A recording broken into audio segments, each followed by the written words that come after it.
India गठबंधन में तारीख पर तारीख पड़ती हुई चली जा रही है, लेकिन अब तक नतीजा कुछ नहीं निकला। इसी वजह से बीजेपी की ओर से तंज कसा जा रहा है कि बीरबर की ये खिचड़ी है आखिर कब पकेगी। कई ऐसे सवाल हैं जिसको लेकर बड़ी चर्चा दंगल में करने वाले हैं। खास मेहमान हमारे साथ मौजूद हैं, उनका परिचय आपसे करवा देती हूं। जेडीयू की ओर से भी आपको बता दें, लगातार इंडिया गठबंधन में जिस तरह की पेंचबंदी जारी है उसको लेकर केसी त्यागी को भी आपने सुन लिया है। प्रेम शुक्ला जी, राष्ट्रीय प्रवक्ता भारतीय जनता पार्टी के, हमारे साथ जुड़ चुके हैं। वो भी लगातार तंज कसते हुए दिखाई दे रहे हैं कांग्रेस पार्टी और उसके अन्य दलों पर। अनुराग भदौरिया जी, समाजवादी पार्टी के प्रवक्ता, हमारे साथ मौजूद हैं। बीएसपी को लेकर समाजवादी पार्टी का रुख क्या है वो अखिलेश यादव के जरिए आपने सुन लिया है। मलूक नागर साहब, लोकसभा के सांसद बीएसपी के, हमारे साथ मौजूद हैं। वो बताएंगे कि बीजेपी के साथ अंदर खाने की रणनीति पर चर्चा की जा रही है। आम आदमी पार्टी के स्पोक्स पर्सन संजीव झा जी हमारे साथ मौजूद हैं, आप विधायक भी हैं। बैठक में क्या हुआ आपसे हम समझेंगे। बृजमोहन श्रीवास्तव जी हमारे साथ मौजूद हैं, spokes person NCP. Ajit Pawar गुट के आप हैं, और साथ ही वरुण पुरोहित जी, पॉलिटिकल एनालिस्ट, कांग्रेस पार्टी के सपोर्टर भी हमारे साथ जुड़ चुके हैं। आप सभी मेहमानों का स्वागत है। सबसे पहले मुझे लगता है कि आज शुरुआत आपसे ही करते हुए संजीव झा जी, कांग्रेस पार्टी के साथ अहम बैठक हुई है आप लोगों की, क्या निकलकर सामने आया? कौन कौन सी ऐसी सीटें हैं पंजाब की और राजधानी दिल्ली की जिस पर लग रहा है कि यहां पर बात बन गई है, बस ऐलान किया जाना बाकी है?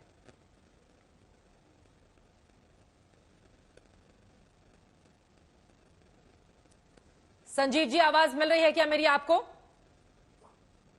संजीव झा तक आवाज नहीं पहुंच पा रही है। अब मैं सवाल उनसे पूछूंगी कि जो आम आदमी पार्टी का झाड़ू है वो कांग्रेस पार्टी के हाथ में फिट हो पा रहा है या फिर नहीं हो पा रहा है। लेकिन प्रेम शुक्ला जी, आपके पास आते हुए, ये इंडिया गठबंधन का आपस का मामला है, आप लोग क्यों इतने मजे ले रहे हैं बाहर बैठकर?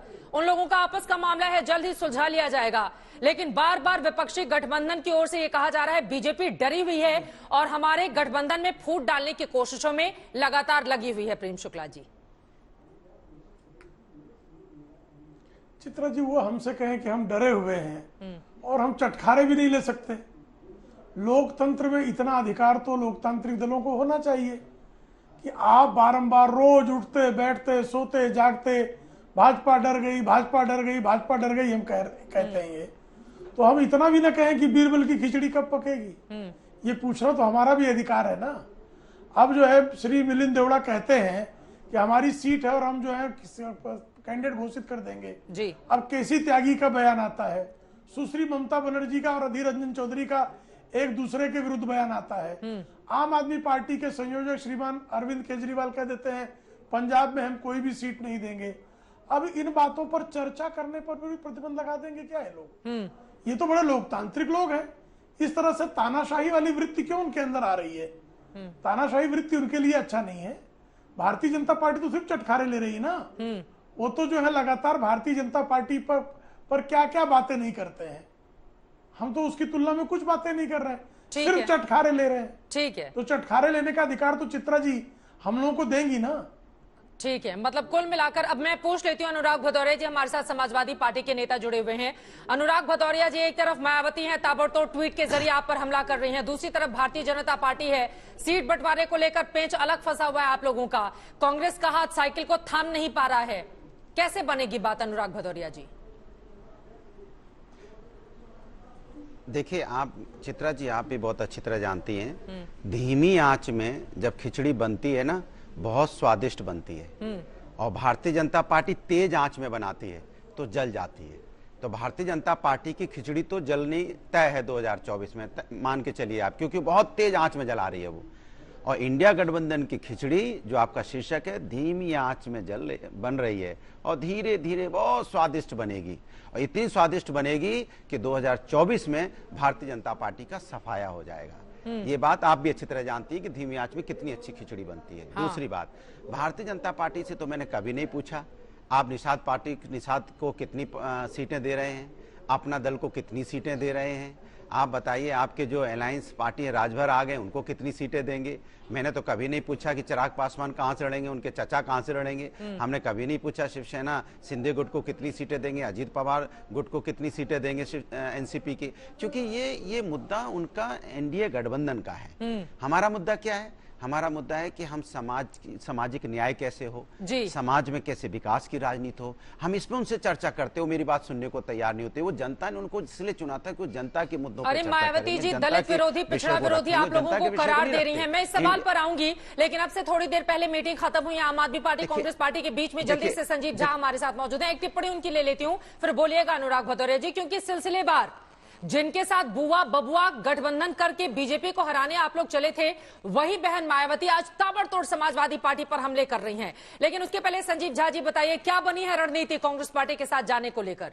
संजीव झा जी, या फिर बीरबल की खिचड़ी है, कभी पकेगी ही नहीं, जैसा कि बीजेपी आरोप लगा रही है? बहुत बहुत धन्यवाद चित्रा जी, बीजेपी को हमारी चिंता करने के लिए। और साथ साथ आपकी भी चिंता है कि बीरबल की खिचड़ी है या अलायंस चलेगी कि नहीं चलेगी, गठबंधन होगा कि नहीं होगा। देखिए, डे वन से डिसाइड किया गया है कि अब इंडिया अलायंस के जो जितने भी पार्टनर हैं, हम सब मिल करके मोदी जी के तानाशाही के खिलाफ चुनाव लड़ना है। तो आज बैठक हुई, सौहार्दपूर्ण ढंग से बातचीत हुई, विस्तार से चर्चा हुई। बात केवल सीट की नहीं है, सीट से पहले बहुत सारी और भी चीजें, स्ट्रैटेजी क्या होगी, किस तरह से चुनाव लड़ा जाए, नैरेटिव्स कैसे लोगों तक पहुंचा जाए, बहुत सारी बातों विस्तार से चर्चा हुई है। आज एक पहली बैठक थी, ऐसा नहीं है कि आज पहली अंतिम बैठक थी, लगातार बैठक होती रहेगी। तो जब सीट शेयरिंग की बात आ जाएगी तो वो भी हम बता देंगे, लेकिन इसमें कहीं कोई कंफ्यूजन नहीं है। अब भारतीय जनता पार्टी की नींद हराम है तो कुछ तो बोलेगी, तो वो अपनी बातें कर रही है। भाई आप अपनी चिंता करो, आपके अलायंस पार्टनर की क्या सीटें देंगे उसके बारे में चर्चा करो। हमारे सभी अलायंस पार्टनर में कोई कंफ्यूजन नहीं, तो ये मतलब कंसल्टेशन है, इसको सीट शेयरिंग वाली मीटिंग नहीं कहा जाए क्या? मुझे लग रहा है कि हमिंग बहुत ज्यादा आ रही है, संजीव जी की साफ आवाज नहीं पहुंच पा रही है। अब एक बार आप उनको करेक्ट करवाइए फिर से दोबारा से। तब तक प्रेम शुक्ला जी आप जवाब दे दीजिए, उन्होंने जो आरोप आप लोगों के ऊपर लगाए हैं कि हमारी बैठक है, फैसला ले लिया जाएगा, बैठक चल रही है, हमिंग आ रही है। मुझे लग रहा है किसी के पास मोबाइल रखा हुआ है, उसकी वजह से ये दिक्कत है, उसको प्लीज दूर कीजिए, आप करेक्ट कीजिए। जी प्रेम शुक्ला जी। देखिए, उनकी बैठक पर हमारी कोई आपत्ति ही नहीं है। चित्रा जी याद ही रह गई। अब अरविंद केजरीवाल को क्या भारतीय जनता पार्टी ने कहा था? हाँ। क्या अरविंद केजरीवाल जी को भारतीय जनता पार्टी ने कहा था कि ये बयान दीजिए कि पंजाब की सारी सीटें हम रखेंगे? क्या जो है जो उनके भगवंत सिंह मान है पंजाब के मुख्यमंत्री, कांग्रेस जो है एक कांग्रेस थी, ये बयान क्या भारतीय जनता पार्टी कहने पे दिया था? पवन खेड़ा ने जो है श्रीमान भगवंत सिंह मान को जोकर क्या भारतीय जनता पार्टी कहने पे कहा? भाई, भारतीय जनता पार्टी क्यों दोष दे रहे हो? एक दूसरे से जूतम पैजार आप करेंगे, दोष भारतीय जनता पार्टी को देंगे। आपकी जूतम पैजार को भारतीय जनता पार्टी देखे भी नहीं, आंखें बंद कर ले, टिप्पणी भी ना करे। भाई, गजब की बात है इनकी।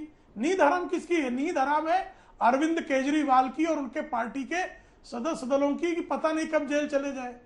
इसलिए जो है शराब घोटाले के जो घोटालेबाज है उनकी नींद हराम है। जिन्होंने मनीष सिसोदिया ने भ्रष्टाचार किया और 338 करोड़ का मनी ट्रेल सुप्रीम कोर्ट ने जब से बताया, तब से अरविंद केजरीवाल की नींद हराम है। ठीक है। जब से सुप्रीम कोर्ट ने कहा कि आम आदमी पार्टी का जो है इसको एक्यूज बनाओ, तब से उनकी नींद हराम है।